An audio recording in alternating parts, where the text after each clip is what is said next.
নুরুল হকের মাথায় আঘাত রয়েছে, নাকের হাড় ভেঙেছে, মেডিকেল বোর্ড গঠন। হামলায় জড়িতদের চিহ্নিত করে ২৪ ঘন্টার মধ্যে শাস্তির আওতায় আনতে হবে, মন্তব্য করেছেন রাশেদ খান। এদিকে প্রকাশ্য ক্ষমা চাইতে সার্জিস ও হাসনাতকে আলটিমেটাম দিয়েছেন।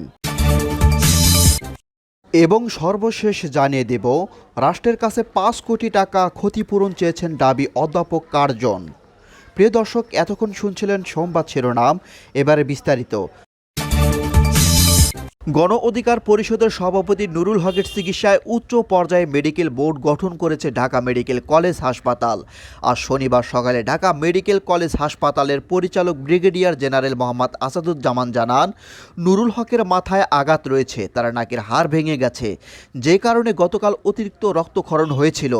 বর্তমানে রক্তক্ষরণ বন্ধ হয়েছে ও জ্ঞান ফিরেছে, তবে ৪৮ ঘন্টার আগে নুরুল হক আশঙ্কামুক্ত সেটিও বলা সম্ভব নয়। নুরুল হকের চিকিৎসায় গতকাল শুক্রবার রাতে সর্বোচ্চ পর্যায়ে মেডিকেল বোর্ড গঠন করা হয়েছে বলে জানান মোহাম্মদ আসাদুজ্জামান। আজ সকালে নুরুল হকের চিকিৎসার বিষয় নিয়ে মেডিকেল বোর্ড আলোচনায় বসবে, তিনি জানান।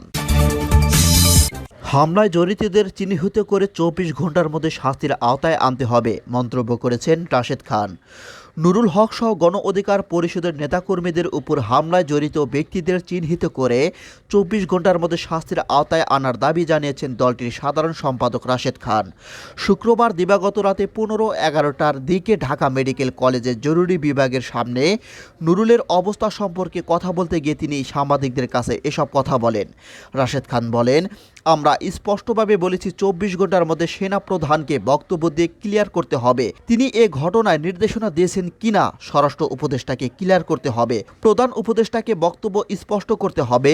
আজকে নুরুল হক সহ আমাদের উপর যে হামলা হয়েছে, এ হামলার জন্য সরকারে কোনো নির্দেশনা ছিল কিনা। গণ অধিকার পরিষদের সাধারণ সম্পাদক বলেন, চিকিৎসকরা জানিয়েছেন নুরুল হকের মস্তিষ্ক রক্তক্ষরণ হচ্ছে।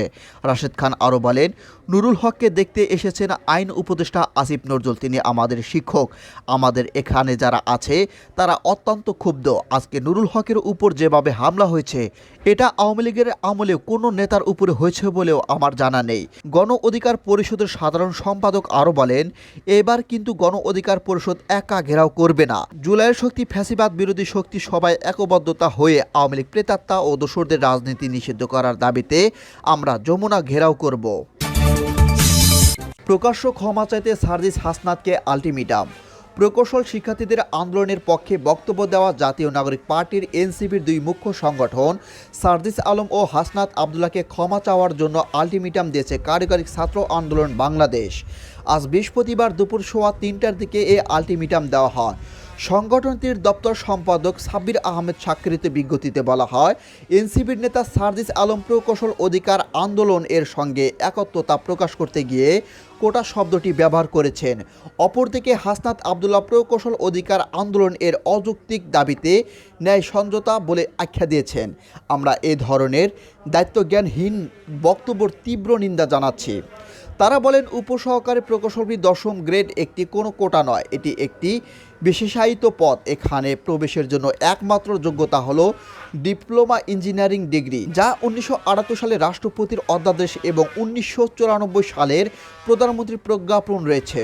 সংগঠনটি বলেছেন, আমরা স্পষ্টভাবে জানতে চাই আগামী কয়েক ঘন্টার মধ্যে যদি তারা প্রকাশ্য ক্ষমা না চায়, দেশের সকল সরকারি বেসরকারি পলিটেকনিক শিক্ষার্থী ও টিএসসি শিক্ষার্থী এবং ডিপ্লোমা প্রকৌশলী সহ তাদের পরিবার সম্পূর্ণরূপে এনসিপিকে বর্জন করবে। রাষ্ট্রের কাছে ৫ কোটি টাকা ক্ষতিপূরণ চেয়েছে দাবি অধ্যাপক কার্জন।